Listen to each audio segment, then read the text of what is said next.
एक गांव में जगत पाल नाम का एक ईमानदार और मेहनती किसान रहता था। वो अपनी पत्नी लता और बेटे जयदीप के साथ एक छोटे से घर में सादगी भरा जीवन जीता था। जगत पाल दिन रात मेहनत करता, खेतों में पसीना बहाता, लेकिन उसमें एक बुरी आदत थी, शराब पीने की। उसकी आधी कमाई शराब में ही चली जाती थी। फिर भी लता भविष्य की चिंता में बड़ी ही समझदारी से थोड़े थोड़े पैसे बचा लेती थी।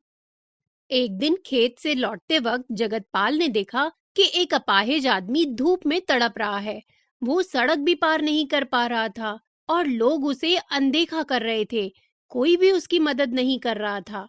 तब जगतपाल उसके पास जाता है और उससे कहता है, अरे बाबा, आप धूप में क्यों खड़े हैं?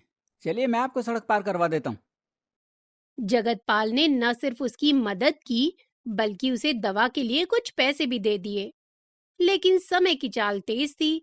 धीरे धीरे शराब ने उसे बीमार कर दिया और एक दिन जगतपाल इस दुनिया को छोड़कर चला गया। इसके बाद तो लता पर जैसे दुखों का पहाड़ ही टूट पड़ा और वो रोते हुए कहने लगी, हे भगवान, अब मैं अपने बेटे जयदीप को कैसे पालूंगी। लेकिन लता ने हिम्मत नहीं हारी। घर का सामान बेचकर वो अपना गुजारा करती रही। लेकिन जब कुछ न बचा तो अपने बेटे की बीमारी के इलाज के लिए उसने अपना घर भी बेच दिया।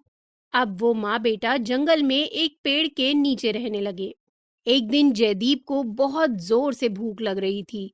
बीमारी के कारण जयदीप काफी कमजोर हो चुका था और उसने कांपती हुई जबान से अपनी माँ से कहा, माँ, माँ, मुझे बहुत जोर से भूख लगी है माँ।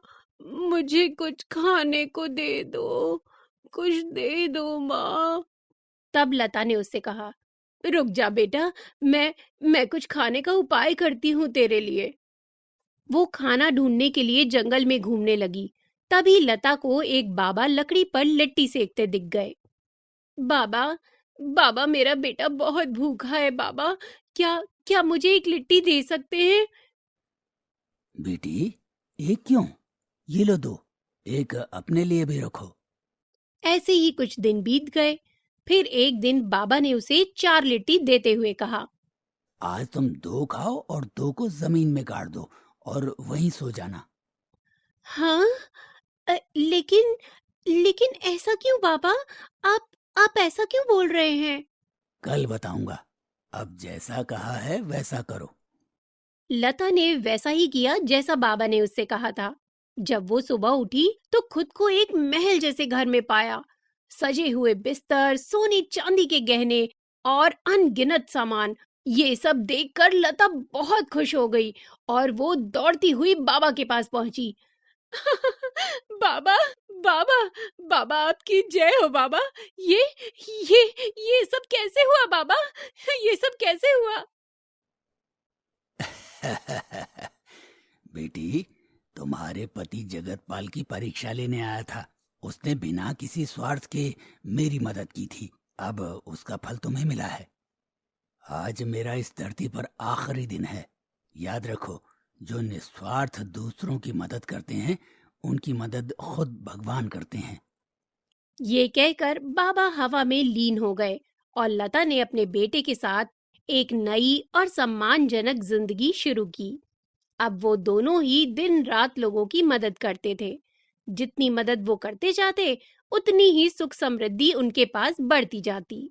तो दोस्तों, इस कहानी से हमें ये शिक्षा मिलती है कि जो लोग बिना स्वार्थ के दूसरों की मदद करते हैं, उनकी मदद खुद ऊपर वाला करता है।